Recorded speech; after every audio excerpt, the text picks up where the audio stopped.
I'd like to begin by telling you to get your skillet hot and greasy, but to get incredibly juicy, flavorful chops, we can't get ahead of ourselves.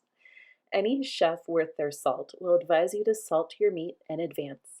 I'm not a chef, by the way, just a gal who loves good old fashioned cooking and getting folks back to learning traditional skills like gardening and herbalism. I digress. The night before, or the morning of, if you forget, salt both sides of your chops and refrigerate them on a wire rack. I like using diamond crystal kosher salt when it comes to salting meat, but use whatever you have. It might be a bit of a pain point to salt in advance, but trust me, it's worth the prep time. Given enough time, the salt will permeate the pork chops, giving them flavor inside and out. It also renders meat tender and juicy, so don't skip this step. When the dinner hour approaches, season the pork chops by sprinkling both sides with garlic powder, chili powder, and smoked paprika, or your seasoning blend of choice, and begin heating up the skillet over medium-high heat. After reading Sally Fallon Morell's book, Nourishing Fats, I favor using traditional fats like lard or tallow for most of my cooking, which is what I'm using here.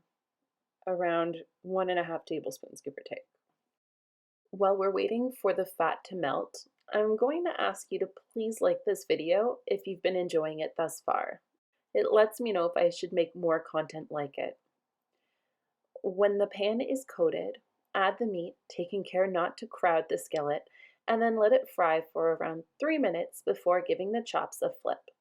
Let them cook for another 3 to 5 minutes, then use a meat thermometer to check the internal temperature. Pork is considered safe at 145 degrees Fahrenheit or 71 degrees Celsius, which gives you a beautiful, juicy, medium rare chop just the way I like it. Serve the chops with your favorite sides. I'm going with buttery rice and homemade sauerkraut since fermented foods aid digestion. Learn how to make your own or figure out what your next skillet meal will be by checking out my skillet recipes playlist. If you have any questions or wind up making pork chops this way, leave a comment below.